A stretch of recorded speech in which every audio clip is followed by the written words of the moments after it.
Welcome back, everyone, to this week's episode of Booking the Territory, the Unprofessional Wrestling Podcast, where today we are covering WCW Saturday Night on TBS from August the 3rd, 1991.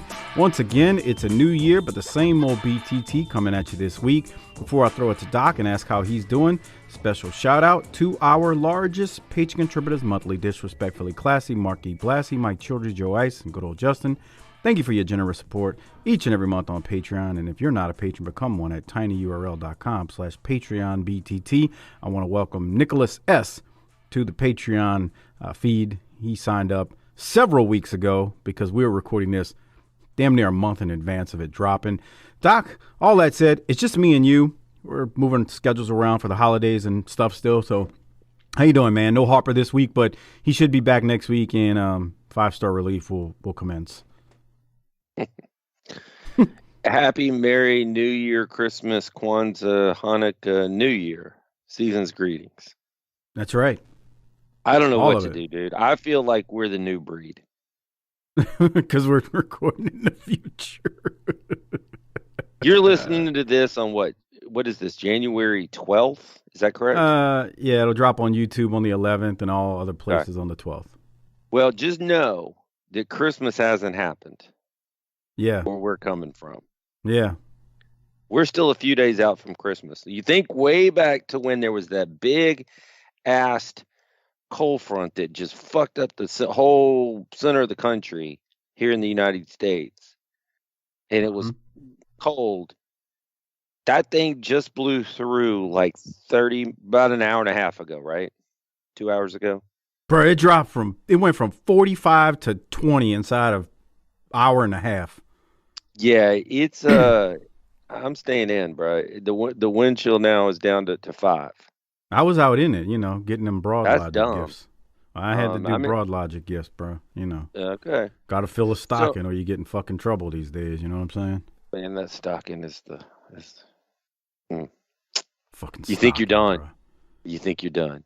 We're adults. Why do we have stockings if we're adults?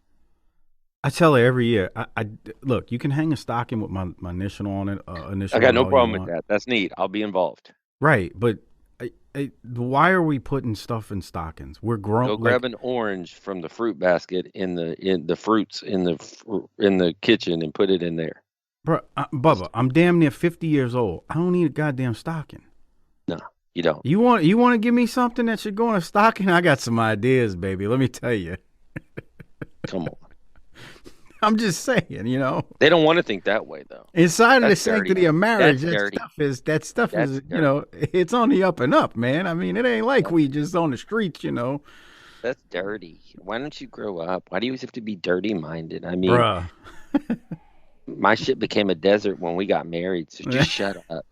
Well, I mean, I'm not going to say that. Maybe that's true for you, but yeah, man. I'm talking to the listeners. I'm doing this show for the listeners. I got you. It's got some broad that won't bend over for him. Jesus.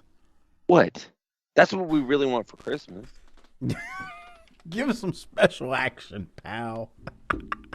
So let's talk about what we want our stocking, and it's all about stuffing certain stockings.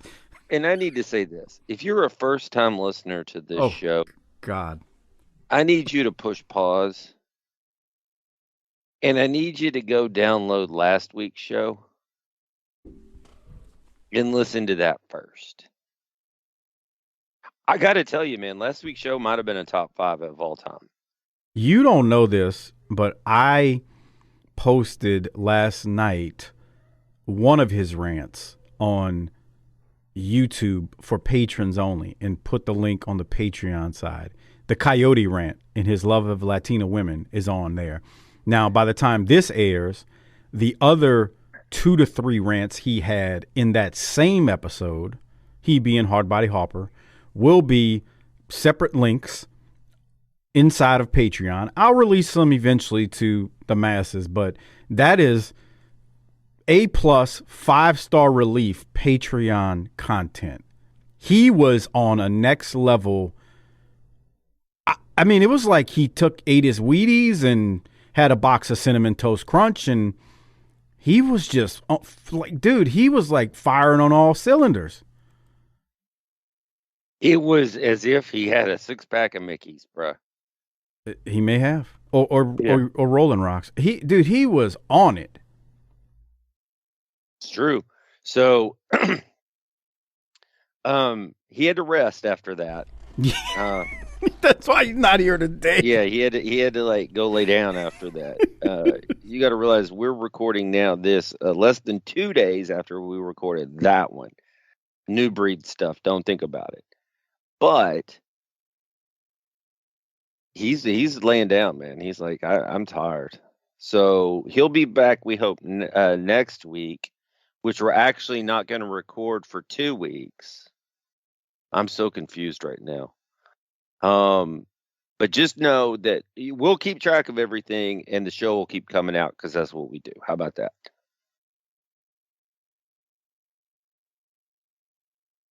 Hello. Are you on mute? I was on mute. Good. Real time. Why are you on mute? Is it because you were trying to get your stocking filled in the background? Come on, bro. No, I don't work that quick. Not being married all these years. No, what I was saying was real time. It's going to be close to 3 weeks the next time we record this main show. So there'll be plenty of time that would have passed by. Definitely.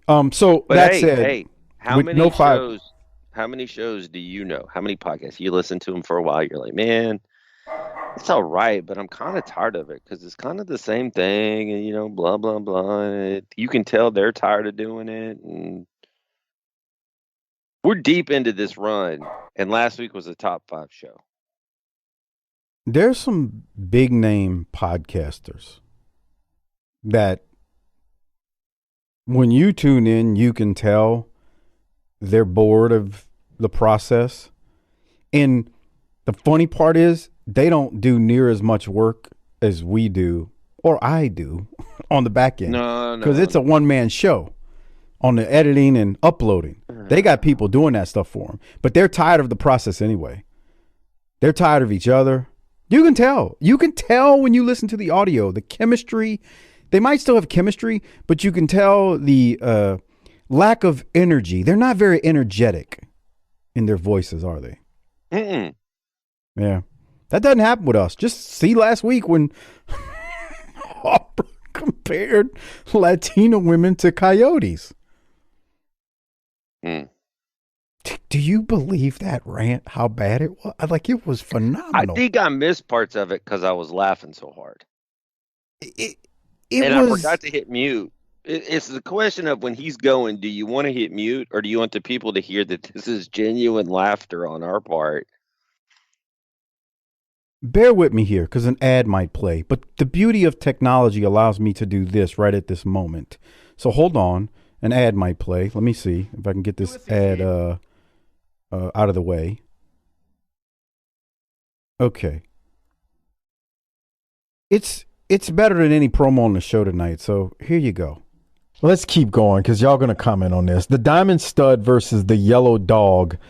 I'm sure, Doc, your filthy XXX rated mind has thoughts on today's studette that's coming into the ring right now to rip the pants off of the Diamond Stud. That's an ugly girl who thinks she's hot because she has blonde hair. God, really? They're a dime a dozen, huh? Jesus Christ, I hate women like that. It's like, who fucking lied to you your whole life? Jesus. Fuck. Harper, you prefer blonde or brunette? I guess blondes. I mean, you like you like the Latinas though, so I figured you'd go. Yeah, bro. Yeah. That was a drug to me. You see, that's the thing. That was a drug. Yeah. I had to kick me. I tell you, perfect example. My favorite cereal is Cinnamon Toast Crunch, right? Right. I don't buy it because if I do, I'll eat the whole box in fucking 2 days. In one setting, yeah. Yeah, and that's what fucking Latinas were. Fucking Latinas are half crazy, bro. I mean, right? That's like going to the fucking woods and getting a coyote and like, oh, I'm gonna tame him and put him in a backyard and treat him like a fucking cocker spaniel. And the coyote's like, no, motherfucker, I am not a Cocker Spaniel. I will fucking rip your goddamn throat out, and I'll kill your fucking cat, and I'll bite your fucking kid. I don't eat alpha. I eat rabbits, bitch. Get me out of this fucking backyard. That's how it is dating fucking Latinos. Just fucking let it be. Let it be. Go rescue a fucking nice dog that loves kids and is going to eat the Alpo and be a good dog. The tagline. I'd like to apologize to all our Latinas out there. Ask Armando, he knows.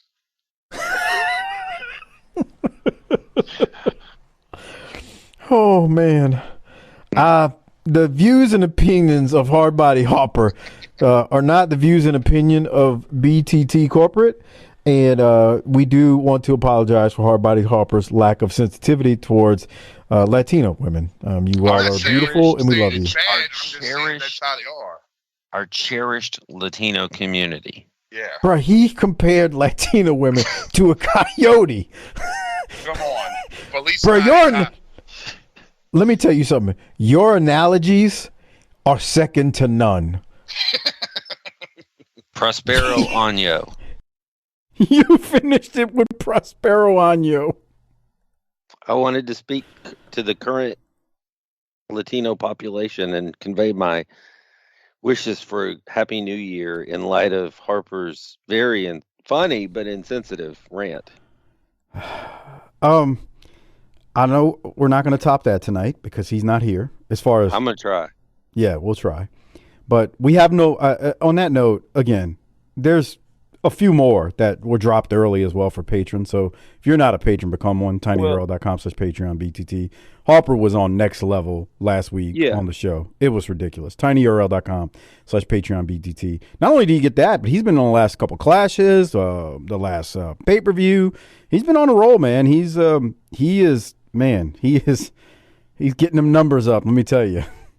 Right. He's getting his reps in too. I got to shift gears a little bit here with some pre-show shenanigans. Okay.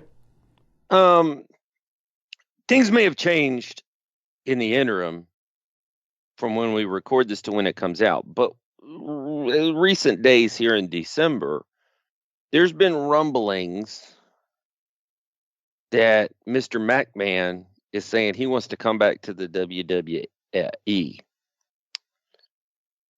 So I have a question for you.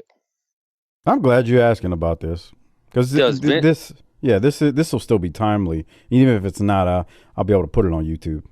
Does Mr. McMahon return to the WWE in 2023? In Mike Menace's opinion,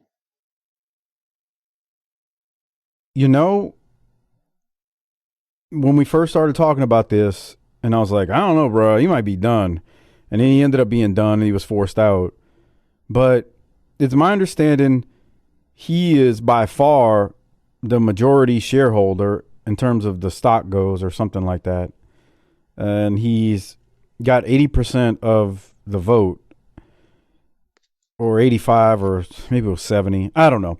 Long story short, I think he is unfortunately powerful enough based on his status to do so if he so chooses.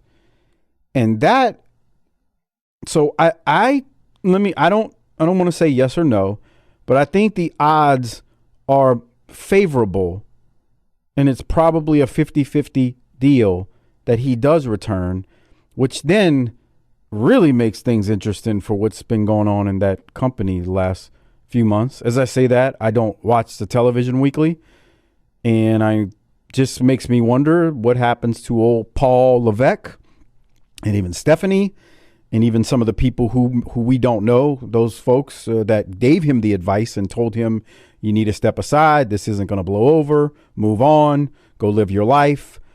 You know, those people, it sounds like Vince is not too happy with him, Doc. So I think there's a 50-50 chance he returns. And I also would wonder what the hell happens to those folks who tried to push the old man off the curb. Not that, again, and let me be clear, He's a filthy old man. And he needed to move aside for multiple reasons. But I just wonder what happens to the folks who did try to push him and gave him all this advice that he's now mad he took. Thus, there's nothing worse than an old white man who has money and wants vengeance.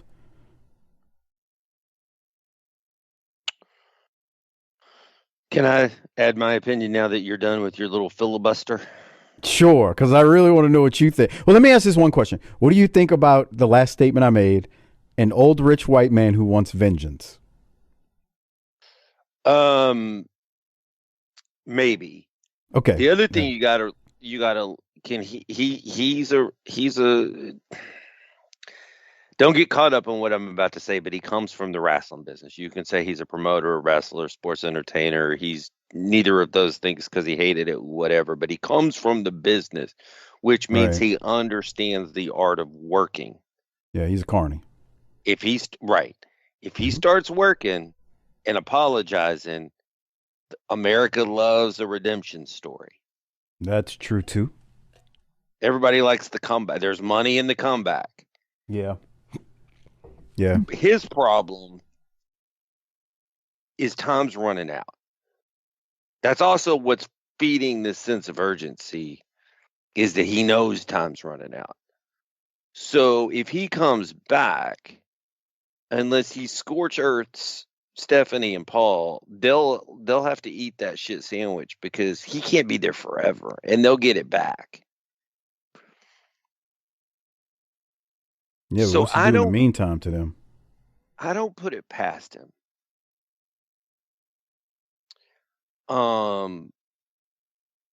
The whole thing of people like he's a married man. No, he's not. He's not. He's not. They haven't been married in years. No, technically, I mean, legally he is. You can't say that. You can't say he's not. Nobody cares about that.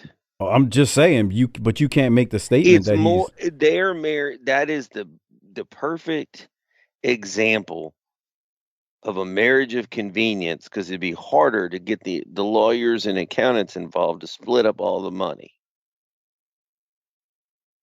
Okay. He's Linda's still technically he's still legally married. Down in Florida, fucking getting railed by some young Cuban dude. Oh, come on. I said probably, and maybe a Grow legend. up. Okay. Anyway, here's the real interesting thing that drives, in my opinion, this discussion. Mm-hmm. I heard a thing on something, to be specific, in the past week that said the ratings for Raw are lower than they've ever been. Yeah, it's a terrible show. It's 3 hours long. It's too damn long, and they can't do anything that's wrestling. It's all sports entertainment bullcrap. I'm saying to someone who hadn't watched it in over a year. But if you think that's the reason that Vince comes back, I would say you don't understand what's happening here. Oh, yeah, that's not the reason. If he came back, it's not because of low ratings. It's because he's an old guy with a lot of money, and he's got the majority shares of the company, and he's going to force his way back because, as the reports say, I believe those reports. I mean, look, I'm always skeptical about who reports this stuff, but I believe some of those reports when it's like he says he made a bad choice and he shouldn't have taken the advice that he was given. Like that sounds like something he'd say because he's Vince McMahon. We don't know it for a fact, but it sounds like it. I mean, would you agree with that? 100%. Like, there's times when these reporters, let's face it, not Keller. I like Wade. Wade's done some things, but it's minor. The Sean Ross idiots out there, and the Maeve Deltzer, those folks. You take what they say and with a grain of salt. But I kind of believe they're reporting these things. Yeah, he's really thinking about it. That's not just smoke blowing right there. 100%. But it ain't got, to your point, it has nothing to do with the ratings. It's because I don't believe it has anything to do with the ratings. It's got everything to do with this man just wants back in.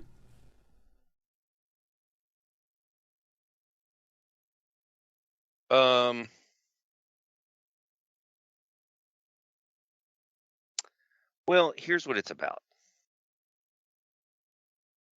You want to know? I'm listening. Go ahead. They are. You know who's mad about the TV ratings? The TV companies. You know who's excited about the prospects of the company? The WWE. Why? Mm-hmm. Because the entire Dow Jones over the past 12 months is down.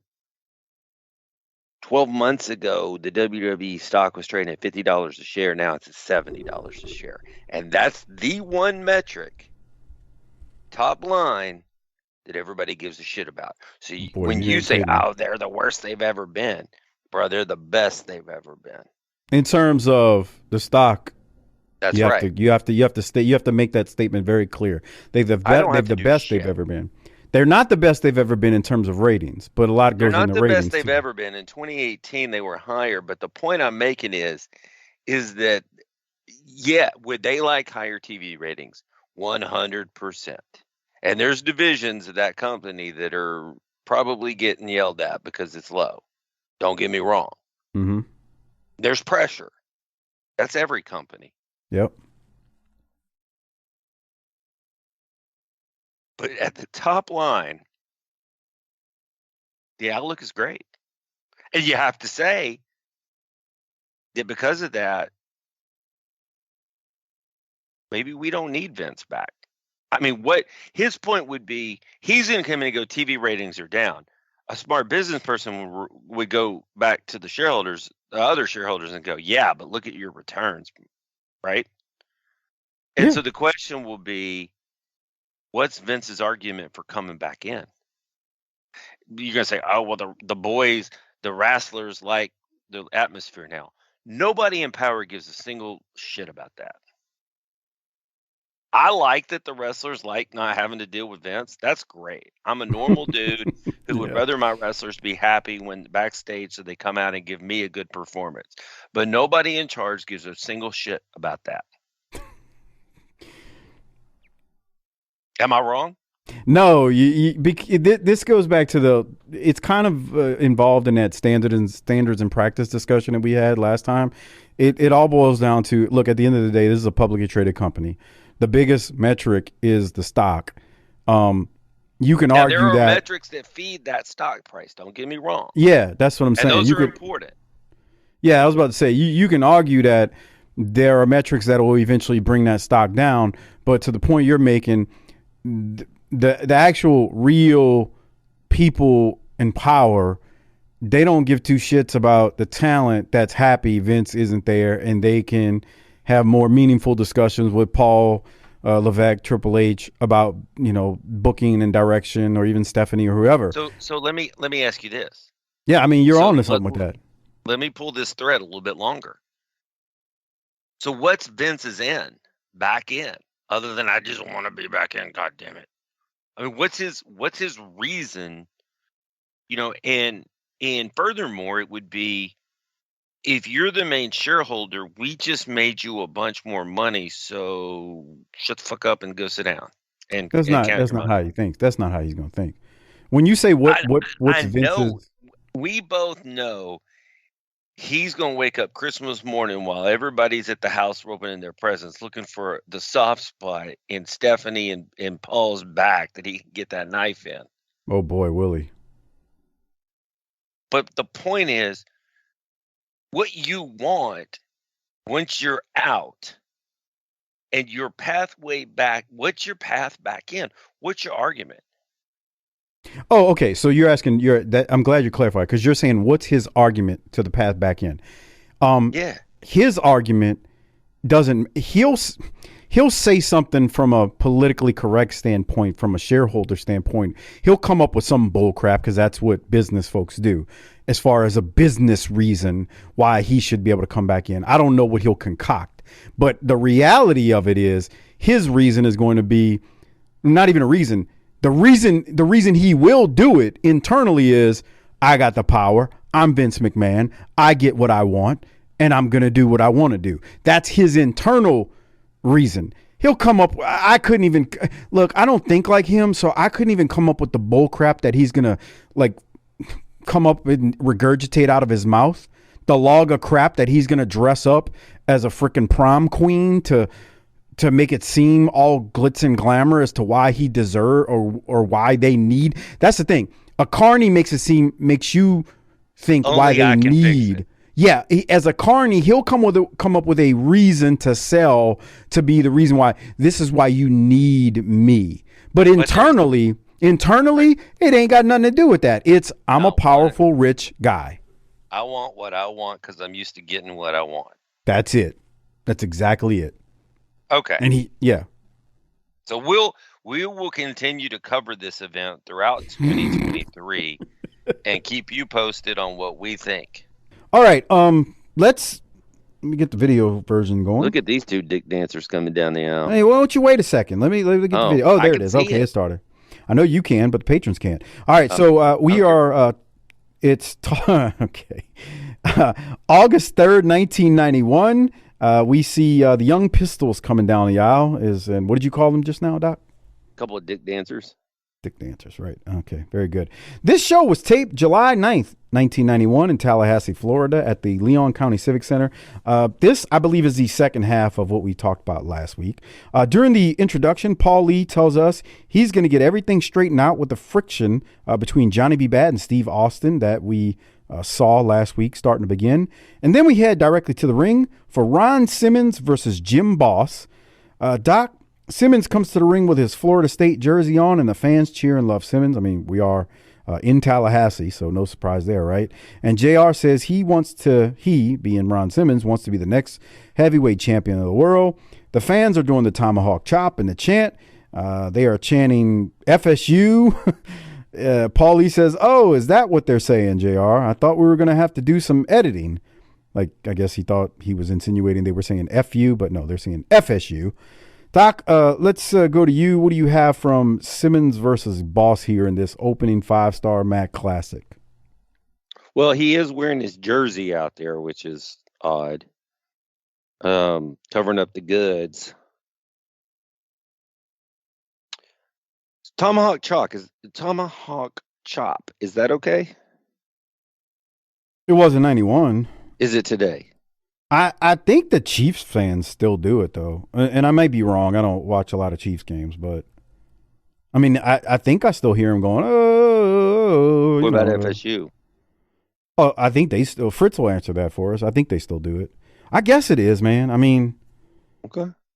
Here's the thing, bro. Like, you can change a team's name, like the Washington football team's now the Commanders, even if the Seminoles became another team or the Braves or any team changes their name.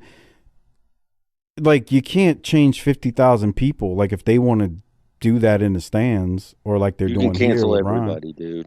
No, you can't. Not a whole crowd. Not what you going to do, one by one through a 60,000 seat football stadium? Get out of here. So when you say, is it okay to do? I can't answer that. Okay. We'll let everybody. I got a lot of things in me. Indian ain't one of them. Or I'm sorry, Native American. What do you call it now? Indigenous persons, right? First Peoples. It's not an indigenous person anymore? I don't know. Okay. We're speaking out of turn completely here. All right. Doc, any other thoughts on Ron Simmons here roughing up old Jim Boss?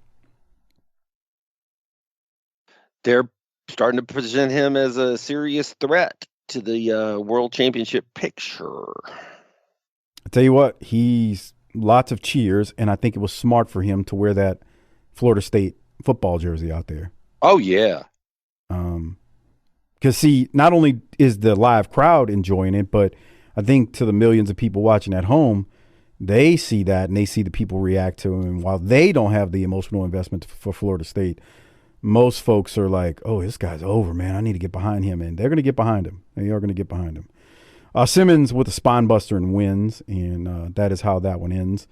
Doc, any other thoughts before we go to Ron Simmons cutting a promo here? Because I think it's pretty good. No, let's hit it. All right, here we go. Ron Simmons and JR. Here in Tallahassee, Florida, at Florida State University, where this man was a four-time football All-American. On August 25th in Atlanta's Omni, he has the opportunity to become the heavyweight champion of the world. Just like the people here are number one in the country. That's what makes you an All-American. That's what made this school great like it is today. Old part of them is the reason Ron Simmons is where he is today. And another reason is when you figure out how come people die to get into this country, one reason being is that it is the greatest country in the world and it allows you to be anything you want to be. They said when Ron Simmons came to Florida State, I wouldn't be anything, that this school wasn't worth going to. Well, look at it now. The number one school in the country. Ron Simmons became a four-time All-American. They said when I got into wrestling that I wouldn't be anything. Well, I was a Florida heavyweight champion. I was one half of the World Tag Team champion, and I'm currently ranked number 4 in the world. And my Super Bowl, my Orange Bowl, is coming up August 25th in the Omni in Atlanta. And I can assure you, if Ron Simmons failed, it won't be because he didn't try. And these people can witness all the blood, sweat, and tears that I put into this jersey right here that made me who I am. All right, ladies and gentlemen, the showdown, August 25th in the Omni, and we'll be right back. He said a couple things there, but he definitely sounds like world championship material, world title material. He's already been a world tag champion. He talks about being a Florida champion. He's selling himself. Look, I've held multiple titles. I'm going for this thing, and ain't nobody going to stop me. What are your thoughts, Doc? Well, I believe Fritz is an FSU guy, correct? Yeah. Yeah. So he just picks whatever he wants from around the country. Is that correct? He's an FSU fan. He's a Boston Celtics fan. He's a Commanders fan. I don't know who he likes baseball wise. So I don't know. I don't know if he's a Red Sox fan or not. So, yeah, I know people like that though. I told you there's a guy I used to work with. He was born and raised in Waxahachie. He is a Cowboys fan, but he's a Lakers fan. Ugh. Nothing gets me more hot. You want to talk about getting worked into? So people are always on you probably about me being a Cowboys fan, thinking I'm probably a Lakers fan. How do I feel about the Lakers? You hate him. Look, man, you can say a lot of stuff about Doc. He is from Dallas, and he loves Dallas teams. He loves the Cowboys more than any of them, but he is behind Dallas teams. He doesn't go float off and go, oh, I'm a Boston Red Sox guy, or I'm a Boston Celtics guy, or I'm a Lakers fan. Doc ain't chasing titles for popular teams. He is committed to his team. So y'all can say a lot about him, but he is to his core for the teams in his area. Mm-hmm. The teams that I root for that are not from my area doesn't have. And that would be the Stars. I'm a fair weather fan during the playoffs, obviously. I don't watch during the regular season. Or the Rangers, again, during the playoffs, because I ain't got time to be watching. Let's be clear, the Texas Rangers, not the New York. Yeah, Rangers. Texas Rangers. I'm glad you said that. So, but my city didn't have those teams. So, you got to do something, man. Yeah. And I've lived here now almost 20 years, so it's like it starts getting part of your life at that point. Anyway, so but yeah, he's a fan of many teams from around the country. Yeah, so I think Ron's good there. Yeah, Ron was good. Next matchup is the one-man gang with Kevin Sullivan and Black Bud versus Jim Manning. Well, Black Bud's out there. Let me say that. It's not a tag team. It's just gang. Sullivan and Black Bud are on the outside versus Jim Manning. There's a picture-in-picture from Elegante at the beginning of this bullshit that is rather just so pathetic. Hey, I need to hear it. I need to hear it. Well, before that, can you go to 958? Okay, yeah, since I'm going backwards. Hold on. This right shit here? looks like Kevin Dunn's producing it. Look at the shake camera here. Yeah, There's nothing that makes me I get bored. I can watch boring wrestling for a while, but I can't handle that fucking shake camera they do. I can't either. It's overproduced. It makes me. Literally makes me nauseous. Yeah, they're shaking it here while Sullivan's head's in the camera, and it gets worse. It gets worse. It's terrible. They start shaking it. Patrons can see it. tinyurl.com/PatreonBTT. Listen to the. Here we go. Whoa!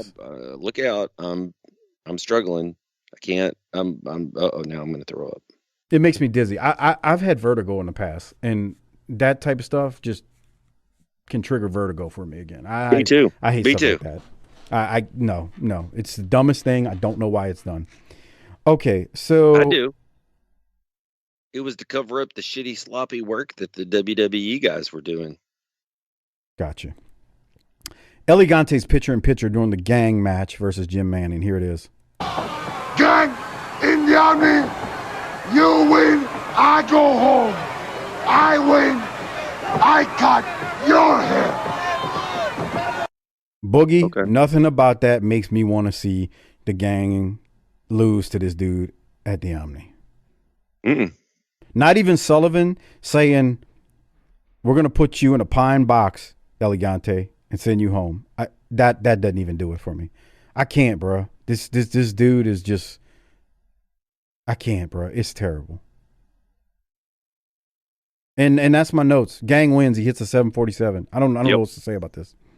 Did you have anything else? Nope. Yeah, this is bad. It's bad.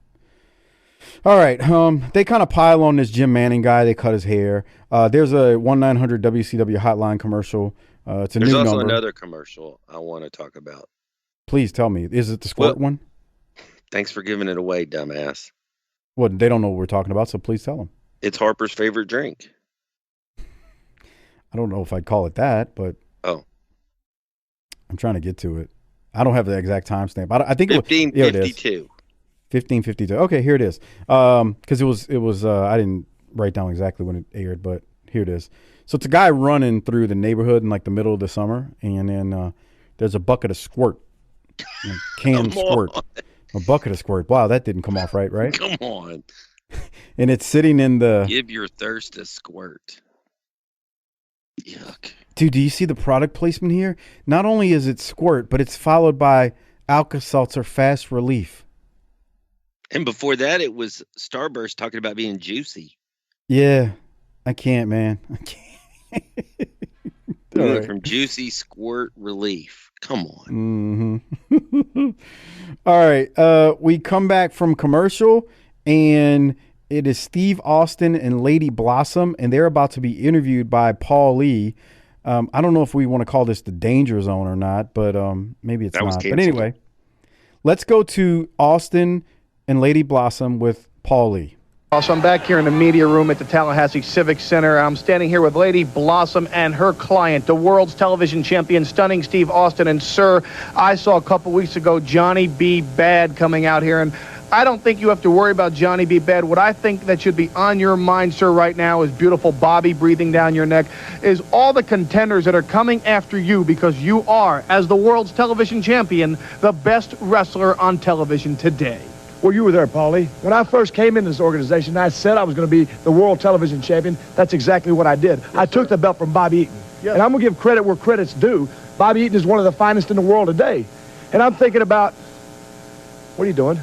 Well, I was just looking at my new earrings, my brand new earrings. Your brand new earrings? Well, where'd you get them? Well, Johnny B. gave them to me. Johnny B. Bad gave you these earrings? Yes, he gave me those earrings. Well, don't I buy you nice things? They were just so cute. I mean, I couldn't help it. Don't I buy you nice clothes? Yes, you do. Hey, listen, I am the world television champion. If anybody's going to buy anybody anything, I'll buy you something. You don't need these. You don't need those. If anybody's going to buy you something, I'll buy it for you. I'm the world TV champion, and we'll do things my way or not at all. Thanks for coming. Well, from the media room... Stunning Steve, not too happy with Johnny B. Bad. Let's go back to the ring. Paulie's funny, man. Paulie's funny. Doc, what do you think about that? Leave it to a broad to not be happy about what her man's giving her. It's a little awkward to watch when you hear stories about Austin, not being so kind to his ladies. I don't care. I thought it was great.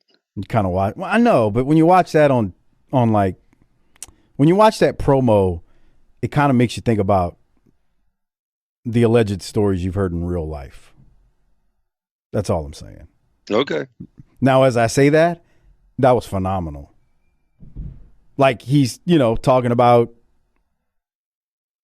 different stuff, and then he gets kind of distracted by his woman who's got the earrings, and she's like, "Where'd you get that from?" And she's like, "Oh, Johnny, Johnny B. Bad gave them to me." What's her deal? Interesting. Yeah.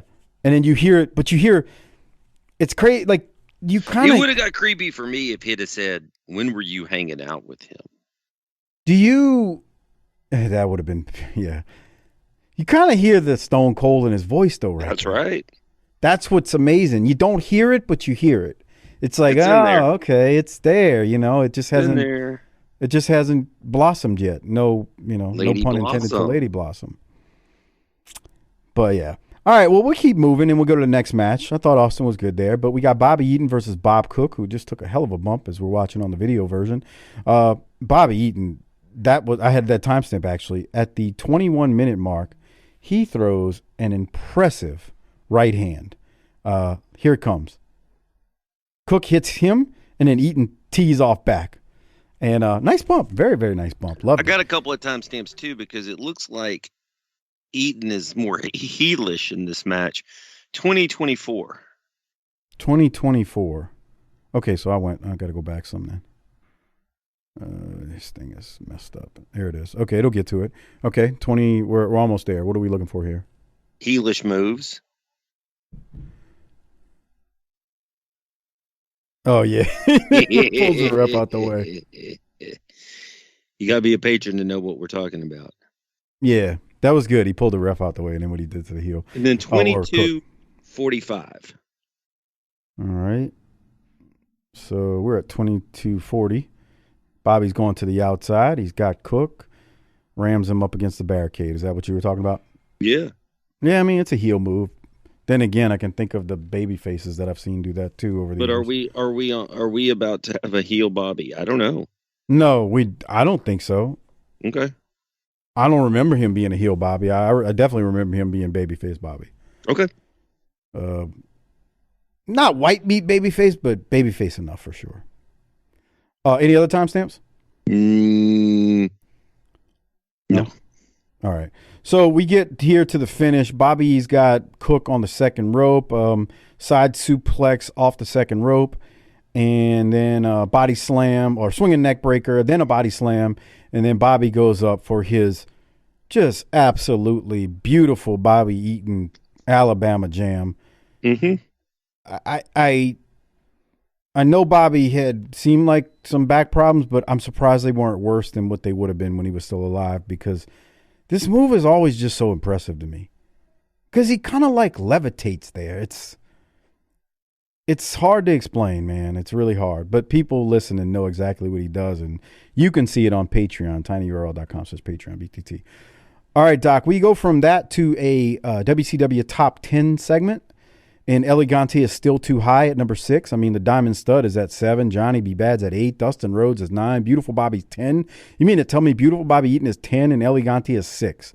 Elegante does not deserve to be on that list. Now, Barry Windham's 1, Nikita's 2, Sting 3, Ron Simmons 4, Stunning Steve is 5, and of course Luger's the champion. But these top 10s with Elegante being that high, they're not going to work for me, brother. You know what I'm saying?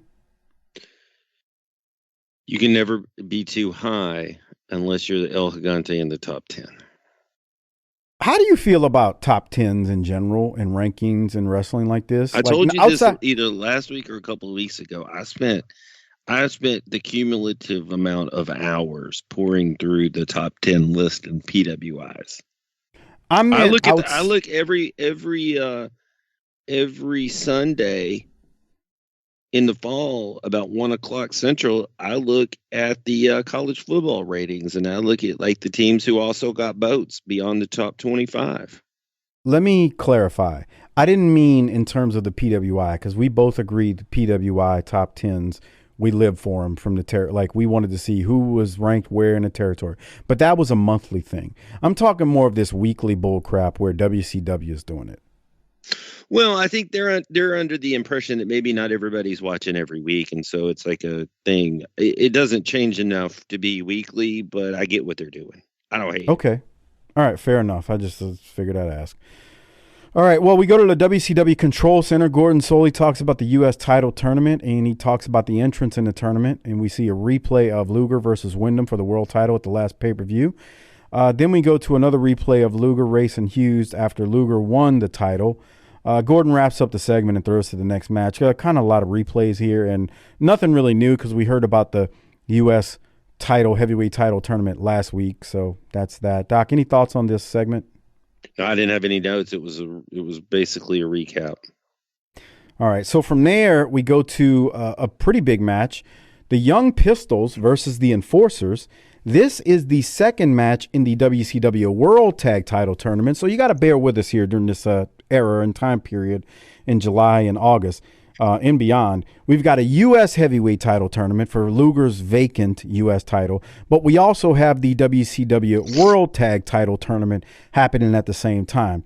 I used to give WCW and the NWA a little bit of I hated how they always seem to have tournaments. In this instance, I actually don't blame kind of how we've gotten here. We got to all these tournaments because, one, they were kind of booked into a corner because of Jim Hurt's stupidity with Flair leaving. Thus, Luger won the world title, so he's got to give up the U.S. title. And then with the world tag titles, one of the Steiners was hurt. So, what can you do there? That's not Hurt's fault. It just happens. So we're now in a WCW World Tag Title Tournament as well. This, Doc, is a very much classic tag team match between four of, people don't get that Steve Armstrong is this good. So, I mean, our listeners do, but, fans of old may not have realized it. These are four supremely talented professional wrestlers in here having an old school match. Get the leg worked over, heels cut the ring off. This is perfection. I love this. What did you have from this? I had a note that said this is pro wrestling. It really is. You got baby faces, classic baby faces, and you got classic heels. And you got what you would probably term back then as some of the not old timers, because Larry's not young and Arn isn't young either. I can help you here. Zbyszko is 39. Yeah. Arn is 32. And looks 42. Tracy's 28. That's what I'm saying. So Tracy's Steve only is like 4 25 years. or 26. So Tracy's only 4 years younger than Arn. The thing is, Arn was on TBS for much longer, so he seems like he's been around a million years more. I've always liked this move. Right here. Oh, the body slam and then the feet to the head. The feet to the eye. That's always been a favorite. I had a timestamp there, but we were there. It is a good heel move. But this is a classic tag match. I mean, Tracy gets his leg worked over. I wish the finish was better, but I ain't complaining. That's my whole thing is I don't know about that finish. Yeah. Well, did you have any other timestamps in the middle of this? No other timestamps. I thought they did a really, I really noticed how good Arn and Zbyszko are, because I haven't seen a lot of their matches at all. They're phenomenal. Dark period. They're really good. Zbyszko's really underrated. He's vocal. So when he gets a headlock put on, he's making a noise even though you can't see his face. And so I don't know if you know this, but he wrestled Bruno once. Talk about Bruno. Talk about JYD. So, I think it's good to appreciate some of what he's bringing to the table. We have another excellent tag team in this stable, and these four guys really got after it. Oh, they got after it. It's a classic tag match. It's work a body part. Like at first, Tracy was getting his arm worked over, and Arn did great there. But the baby faces got kind of their spots at the beginning. Arn works the arm. Tracy eventually gets his leg worked over. It's just, this is classic pro wrestling at its best. And the thing is, we're in 91 when some people don't expect that, or people that are older or old like us you'd be like, well, really? They were doing that in 91? Yeah, man. Like, Ric Flair's gone, but I say it a lot. There's going to be still a lot of talent here. I ain't saying that Tracy Smothers and Steve Armstrong are Ric Flair level, nor am I saying Larry Zbyszko is. But these are 4 guys who are each in their, teams, they're formidable. Like, I don't look at them and go, oh, this is bull crap. They shouldn't be winning this title. I believe at this point, the Young Pistols are world tag title eligible. Like, they are good enough for that spot. Would you agree, Doc? Yes. And Arn and Larry definitely are. So anyway, the finish. Again, this is the part where I think we're both like, I wish it was better. Yeah. So it kind of happens super quick. I'm going to go back here. As I said, Tracy was getting his leg worked over pretty bad. Like they got on him in his leg. And Arn is tagged in by Zbyszko. And Arn is cranking back on Tracy's leg. And the referee just called for a stoppage. And they kind of make it look like Tracy wasn't going to give up, which is good. Now that I think about it, because he looks heroic in not wanting to give up. Right. But Tracy looks strong, but then Steve comes in and pushes Arn off. So I guess you can call it kind of a weaker finish, but now that I think about it, I guess it's fine. It showed how strong Tracy was. Well, is it that the ref stopped it, or did Steve kind of metaphorically throw in the towel to save his partner? To me, it looked like Nick Patrick was like, okay, I've seen enough. This man's leg is going to get injured. Okay. But I see why you're saying that, because Steve did run in and kind of yank Arn off. So there's something to that. I mean, in a sense, it sets up Zbyszko and Arn as being badasses, but there's also something to be said about getting that 1, 2, 3. True, but to the point. Now that I'm thinking about it more, it also, to me, it keeps Steve and Tracy looking strong because they never gave up and they weren't pinned. Let's keep them strong so we can do nothing with them. I know, that's the worst part. They were misused, kind of like another team almost that was misused. Remember the Samoans here? Are they still with the promotion? No. Where's the royal family? I think they're still around, actually. I think both of those guys are still around. Okay. But, just misusing. God, those guys completely misused. Keeping the show moving. Johnny B. Bad is taking on Dave Taylor. This is not Squire Dave Taylor from I got excited at first when I looked at this, and I was like, no, that's not him. Yeah, it's not Dave Taylor that you're thinking of. Johnny B. Bad, this one doesn't last too long. He's going to knock out Taylor maybe under 2 minutes with the left hand that he throws, big left hand, and Johnny wins, and that's that. Doc, you got anything else from this one? Quick match. No, not really. I mean, it was quick. Yeah, they got this done quick, man.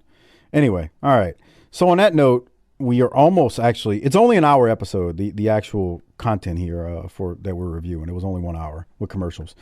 So the last thing, that gets in.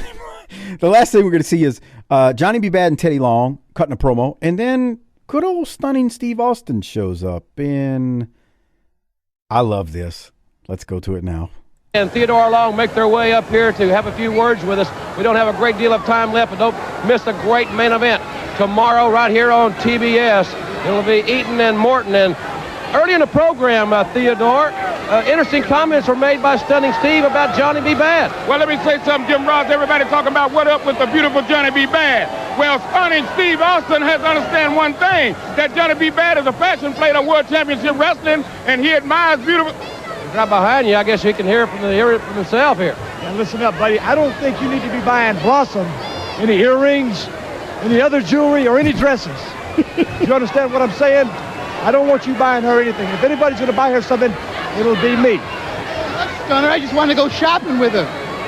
Well, that sounds like he made it pretty clear. He must apparently a little jealousy. He got all puffy at me, Teddy. He's almost as pretty as me when he gets mad. Oh, hush, Johnny. Oh, hush. Don't worry about Stunning Steve, Lady Blossom. Everybody worry about the fashion plate of World Championship Wrestling, the man with the left hook, the Tutti Frutti, the our beautiful Johnny B. Bad. All right, ladies and gentlemen, we'll see you tomorrow night on the main event.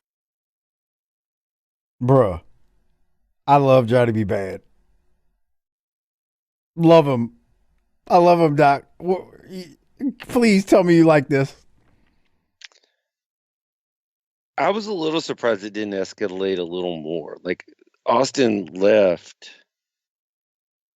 He was kind of like, I'm going to come in and say what I'm going to say and then leave. I mean, couldn't you see yourself saying that to somebody if you had to? If you're Austin? Well, that's what he did. I'm not following you. He did do that. Right, but couldn't you see yourself in real life at one point? Not now that you're old and married, but yeah, I think it was realistic from that point, sure. And was Johnny B. Bad hitting on Stone Cold? He did say he's almost as pretty as me when he gets mad.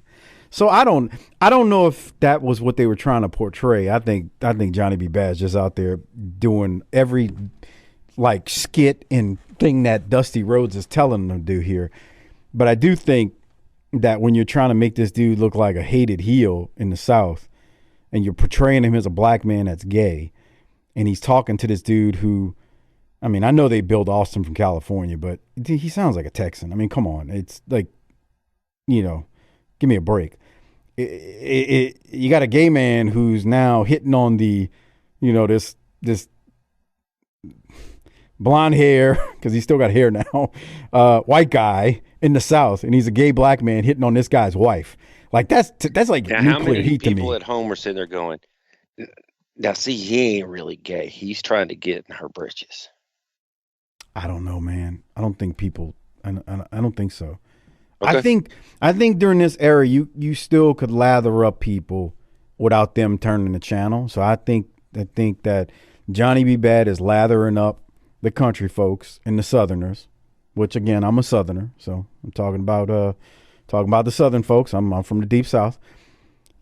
I think Johnny B. Bad is lathering up the Southern folks. He's hitting on this dude who's got a very attractive wife, and he's messing with the wife, and they're like, how dare this? You know what? Uh-oh.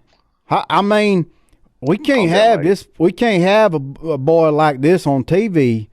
We can't have a boy like this on TV doing that. I mean, that's a beautiful white woman. He needs to go it on. He fuck around and find out on me. I'm gonna show him something. I'm gonna pull my pistol. I'm gonna bring my pistol to the match next time. I'm gonna shoot this son bitch. It's immoral, and it ought to be illegal. Hey, it's immoral. Let me tell you something. You see what this guy's doing here, this Johnny B. Bad fella?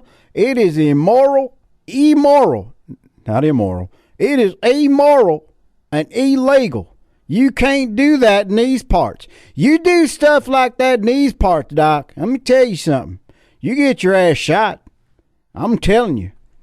That's what the Southerners were saying about Johnny B. Bad back then. Okay.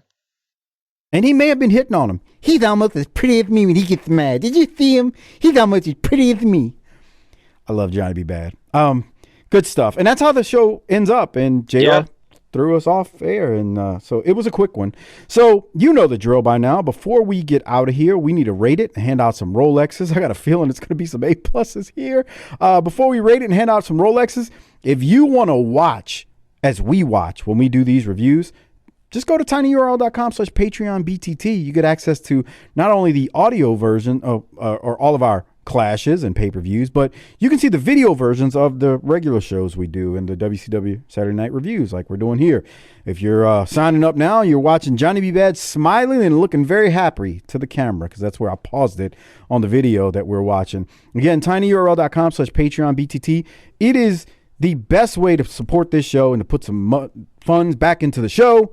That way we can keep the show rolling and all that good stuff. tinyurl.com/PatreonBTT. All right, Doc, we got to rate it and hand out some Rolexes. You said A+. Were you kidding? No. I mean, yes. No, you weren't. It's a shoot, brother. Let me tell you something about Doc. He's shooting, brother. It's an A+. I only agree with about 43% of what he got to say, but sometimes he's telling 100% of the truth. Hey, look, man, I've been wanting Mike to bring me on the show for a long time. And let me tell you something. I don't know about this Doc fella. He seems like a piece of shit, to be honest with you. He's a Texan, but he ain't from the South like I'm thinking. This some bitch is out there, all right? But what? Let me tell you, now I can't give him that much credit. 90% of the time, that Texas asshole actually says intelligent shit as it pertains to wrestling. Now, all the other stuff, he gonna make me whoop him when I meet him. I'll put a bullet in his ass. All right? I ain't too sure he ain't from California. He seems like one of them California guys. I bet he's... Hey, Mike, does he have blonde hair and blue eyes like them little, when you move your hand side to side like them California guys do? Like the Johnny B. Bad fella? Is he like him? No, sir. He's a straight fella. All right. Well, I'm just saying. But 90% of the shit he says, I kind of agree with. So what are we going with, Doc? A plus, what? Oh, gosh. You need to tell Doc something. That is the number one thing I get in the inbox. You tell Doc. Let me save everybody a little bit of time. I'm not doing this to make fun of you because nobody knows who you are. I'm just telling you so that you can have a better day and not waste your time. Not once has Mike ever told me anything. That's not true. I tell you a lot of stuff. I just don't go, hey, listener XYZ said. Right. Nothing has ever been communicated directly to me from the inbox. There's a few hundred of them I get, like, a month. I mean, what do you want me to tell Doc? It would be a full-time job, like telling you everything that's sent to me. And I already got one of those. You'd be just as good to go find the deepest well in your town and flip some pennies into it and see what happens. Now, as I say that, I do appreciate everybody who reaches out. I just don't have enough time in the day to go tell Doc every message I get for him. Yeah, we're out here living, laughing, and loving. An hour with commercials less. I made it through this real quickly last night. I wasn't offended by anything. The tag match was really good. I'm gonna say a B. Shit, I'm giving this an A. What a Austin? Somebody needs to tell Mike. Okay, first off, let me run down why I'm giving it an A. We were just here to know. Let me tell you, Ron Simmons, he's one of the good ones. I bet you that's why Mike gave this an A. He knows talent when he sees it, all right? No, seriously. Ron Simmons got in there, cut a nice promo, nice quick match. This is why these hour-long shows work real good. Steve Austin with Paul E. and him, being very heelish towards his lady. Good stuff. Bobby Eaton, good match. Real good stuff. The Young Pistols and the Enforcers. Johnny B. Bad in that promo with Austin right there at the end. This is an A. And it was an hour? I got multiple contenders for the Rolex, and I'm going to give mine out right now. It's going to Stunning Steve Austin. Okay. Hell yeah. Who are you giving yours to? I really thought about giving it to Zbyszko for his efforts in his match, but I'm going with Stone Cold for cutting a couple promos. He's stunning right now. Doc, see, this is the type of shit I got to tell Mike all the time. You're getting shit wrong again, all right? His name ain't Stone Cold, goddammit. You'd figure you'd know that as a goddamn Texan. The man's name is Stunning Steve Austin here. This is the type of shit that tells me that you ain't no goddamn wrestling historian. So we got Diesel and Razor and Stone Cold in the promotion. That ought to really get you do. That ought to get you some emails. Diesel, Razor. Yeah, man. Johnny B. I'm sorry. We got Mero. We got Mero. Freddie Joe Floyd and Mero. Yeah. Goldust too is in the promotion. Goldust. Technically, I mean, if we want to be real here, right? That's right. Goldust. Yeah, we got Gold. Oh, we don't have Ron. We got Farouk. Farouk's here. Remember when he first came in? He was Farouk Assad when he first came to WWE. My God, that was the worst outfit I've ever seen. It was kind of like Jeff Jarrett's Aztec thing. Oh God, it was so terrible. Yeah, so terrible. All right, Doc, we are going to wrap this up now. Anything else before I cover a couple things before we get out of here? No, sir. All right, so check out Our Vantage Point, the Retro Wrestling Podcast with Joe Murata and Michael Quinn, the northern version of BTT. Slightly classier, definitely more professional, but still fun nonetheless. They support us. Please support them. And check out their new show that they're doing called Acid Wash Memories. Just search Acid Wash Memories on Facebook or wherever you get your podcast from. You'll see it. Real good, like, retro stuff from the 80s and 90s there. And then check out the Bottom Line Cast with Mike Prue and JV. Mike Prue and JV do the ECW show on our Patreon feed. Plus, they do a free show on the career of Stone Cold Steve Austin, or Stunning Steve Austin as he's known now, the Bottom Line Cast. And don't forget, last thing. I hate to sound like Jaworski and begging, but become a patron. tinyurl.com/PatreonBTT. We know your woman didn't give you what you wanted for Christmas. So treat yourself to the gift of our Patreon at tinyurl.com/PatreonBTT. A great way to support the show, get tons of extra content. There's got to be 400 plus Patreon exclusive shows up now. So lots of stuff available for you to enjoy. Doc, on that note, I think that's going to wrap us up. And in real time, we won't talk, at least on this show, for about 3 weeks. But for now...